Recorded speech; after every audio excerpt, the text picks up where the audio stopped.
Anak ko, binilan kita ng bagong cellphone. Di ba gusto mo to? Oh, thank you po, Nay. Magagamit ko po to sa school. Nay, meron din po ba ako? Anak, sa susunod ka na lang, ha? A few moments later. Wow, bagong cellphone? Ang ganda, di ba? Pwedeng patingin? Sige ate, oh! Paborito ka talaga ni nanay, no? Deserve mo naman. Salamat, ate! Deserve mo din to. Ate, ba't mo ginawa yun? Eto ang tatandaan mo. Ako ang magiging paborito ni nanay. Basag na! Aray! Nay! Oo, anong nangyayari dito? Nay, sinaktan po ako ni Kyle. Totoo ba to, Kyle? Nay, hindi po. Binasag niya nga po yung cellphone ko eh. Hindi po totoo yan, Nay. Sinungaling ka. Kyle, anong nangyayari sa'yo? Lumalaki na ata ulo mo. Nay, may kailangan ka marinig. Deserve mo din to. Ate, ba't mo ginawa yun? Eto ang tatandaan mo. Ako ang magiging paborito ni nanay. Nay. Lalo mo lang ako binigyan ng dahilan kung bakit hindi ikaw ang paborito kong anak.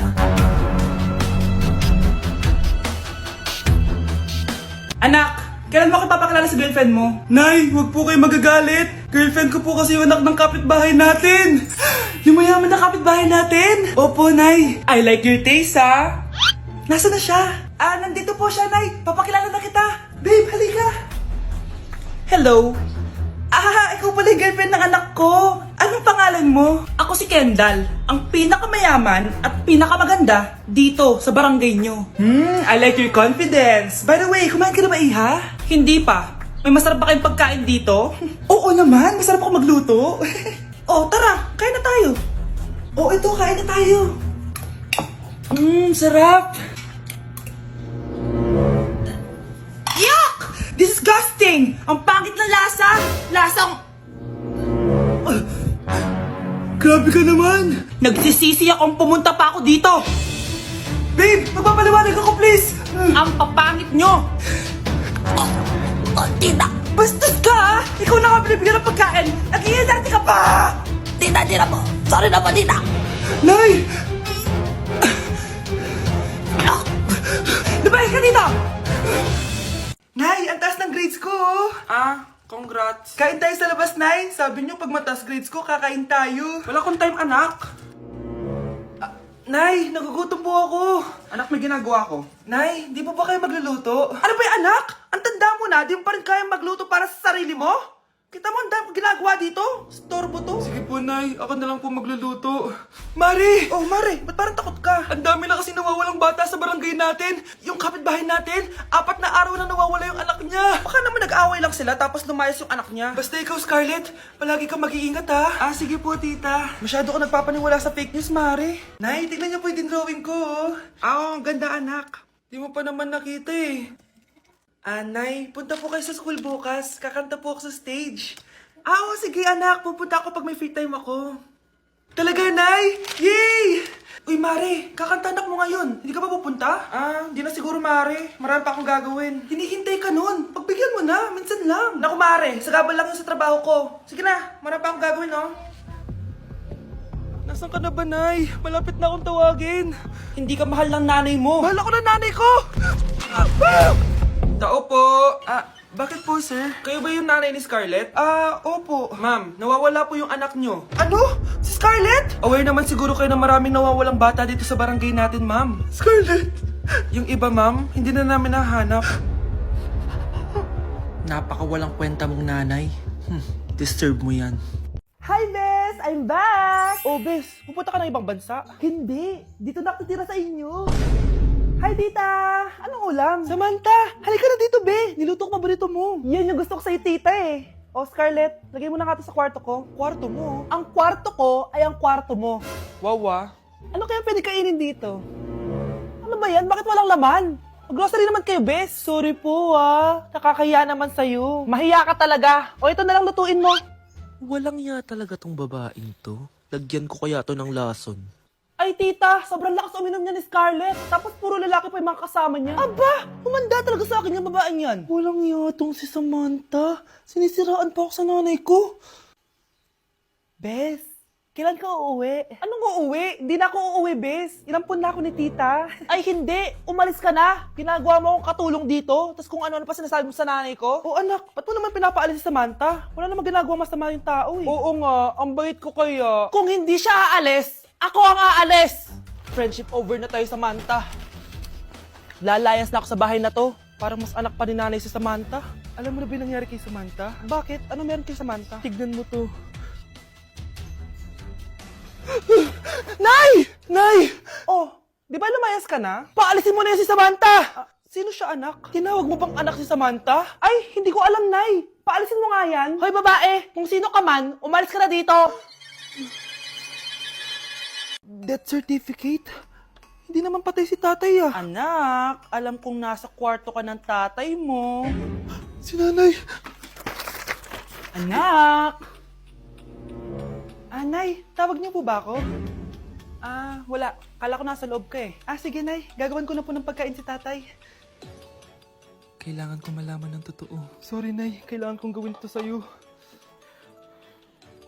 Nay, eto na po pala yung pagkain ni tatay. Ginawan din po pala kita. Buti naman naisip mo pa ako. Thank you, anak ha. Welcome, Nay. Mahal, kain na tayo. Gumana yung plano ko. Kailangan ko na humingi ng tulong.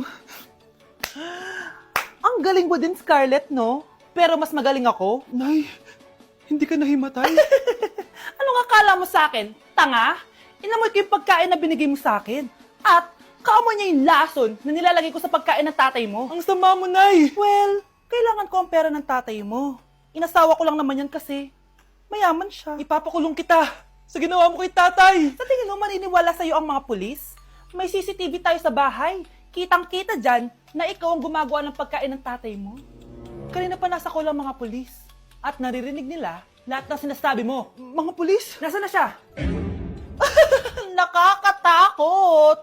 Matalino ako, Scarlett. Alam kong gagawin mo yan. Binayaran ko ang mga pulis para din nila kulihin.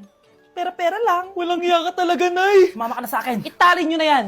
At siguraduhin nyong hindi makakatakas yan. Ano? Itatali? Hindi! Shh, Scarlett. Itatakas kita, ha? Alam ko lahat ng baho ng nanay mo. Tita? Scarlett? May kausap ka ba? Nandiyan na si nanay. Bilisan mo. Paparating na siya. Bibilisan ko na. Shh, Scarlett. Itatakas kita, ha? Scarlett? May kausap ka ba? Nandiyan na si nanay. Bilisan mo. Paparating na siya. Bibilisan ko na. Scarlett! Scarlett! May kausap ka ba? Huwag kang maingay dyan, ha? Scarlett, tara na. Tara na, tita. Tita, buti na lang dumating ka. Hindi ko na kaya mga pinagagawa ni nanay. Hi, Scarlett. Nay. Napaka-hayop mo, Susan! Oo, hayop ako. At least madaming pera. Huwag kang mag-alala. Di kita sasaktan. Hindi ko na din kaya mga pinagagawa sa akin ni Susan. At ikaw, Scarlett, ipapakain ko sa'yo yung lason na binigay mo sa akin. Nay, wag po. Halika. Isubo mo tong lason. Ito'y nararapat sa'yo para mawala ka na sa mundo. Itigil mo na yan, Susan. Totoo ba ito nakikita ko? Buhay ka, Tay? Oo, buhay na buhay. Paano nangyari yun? Hindi pwede. Pinatay na kita! Simula pa lang ng una, alam ko naman na pera lang ang habol mo sa akin, Susan. Kaya nung naparalyze ako, alam ko na pagkakataon mo na yon para lasunin ako. Kaya inutusan ko yung pulis para ipalit ako sa bangkay. Hawak ko din dito yung mga papeles na magpapatunay na ninanakawan mo ako ng pera. Sumama ka sa akin sa presinto. Tandaan nyo to! Hindi ba ako tapos? Anak, sorry. Kinailangan ko magtago sa'yo. Okay lang, Tay. Ang importante, buhay ka.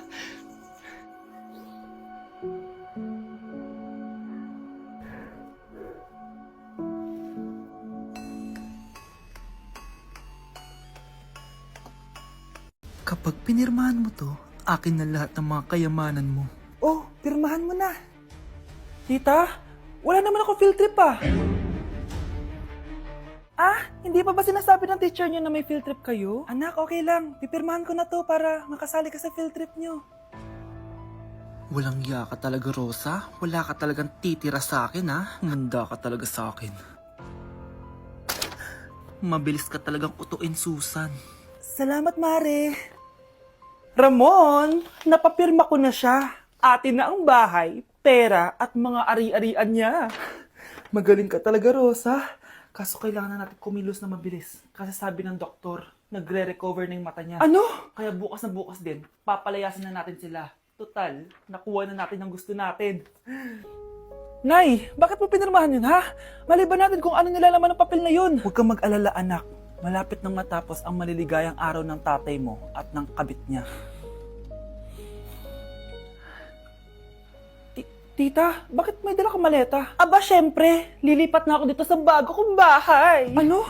Tay, ano ibig sabihin nito, ha? Nakalagay dito sa papel na pinirmahan ng nanay mo na amin na tong bahay, mga sasakyan niya at ang mga pera niya. Napakahayop nyo! Bakit ang ingay? Ano nangyayari? Nay, kinuha na nila lahat sa atin! Ayan, magsama kayo mag-ina. Ngayong nasa amin na ang lahat, pwede na kayong lumayas. Ramon, magse-celebrate tayo, ha? Ang galing nyo din, no? Ha? Nakakakita ka? Bago kayo mag-celebrate, i-check nyo muna kung pirma ko ba talaga yung nakalagay dyan. Hindi pwede to! Tay! Attorney! Kita mo naman kung ano ginawa na tong dalawang to, di ba?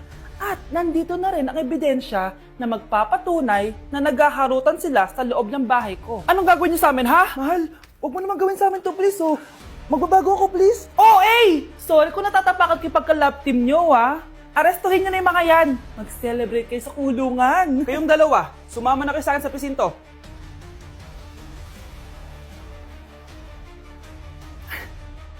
Ma'am, nangangopya po si Scarlett sa akin, no? Ang pakasinungaling mo, Samantha. May nangangopya pala dito? Bagsak ka na sa akin, Scarlett. Apakasama talaga ng ugali mo, Samantha. Nay! O anak, anyari sa'yo? Binagsak ako ng teacher ko. Naniwala kasi siya kay Samantha na nangopya daw ako. Totoo ba yun, Scarlett? Hindi, Nay. Siya talaga yung nangopya sa akin. Walang hiya yan, ah. Humanda siya sa akin. Tara, anak. A few moments later. Ma'am, bakit niyo po kami pinatawag dito? Eh, kasi yung anak mo, sinungaling. Siya naman talaga yung nangopya kay Scarlett, eh. Hindi po totoo yan. Para malaman natin kung sino nagsasabi ng totoo sa inyong dalawa, mag-quiz na lang kayo ulit. Patay ako nito. Humanda ka ng mapahiya, Samantha. Okay, time's up. Pass your papers. Scarlett, naka-perfect ka. Yes, talino talaga ng anak ko. Samantha, wala kang tamang sagot. Ikaw talaga ang totoong nangungopya. Nakakahiya ka, Samantha. Humanda ka sa akin sa bahay. Tara! Huwag po, Nay. Anak, malapit na akong manganak. Magkakaroon ako ng kapatid, Nay. Oo, anak, magiging kuya ka na. Nakaka-excite naman, Nay. A few moments later. Mare, musta na? Uy, Mare, buntis ka din pala? Oo, Mare. Malapit na nga akong manganak eh. Sabay pala tayo manganganak, Mare. Siguradong mas maganda anak ko kesa sa kanya. Di ka sure. Mas maganda anak ko. Magmamana ba naman sa akin? Sakit na dyan ko. Manganganak ka na? Darling, tulungan mo ako. Anong nangyayari, darling? Manganganak na ata ako, darling. Manganganak ka na? O sige, ikaw ka muna doon. Sakit na dyan ko. Manganganak na din ata ako. Manganganak ka din? Oo. Hinga kayo ng malalim, ha? Tapos, ire! Sige, malapit na! Di ko na kaya! Darling, eto na anak natin! Ang ganda ng anak ko! Ang ganda-ganda mo, anak! Ba't magkamukha anak namin? Ha? Ikaw ba tatay nun? Darling, I can explain! Mare! Walang hiya kayo! Darling! Mare! Magsama kayo!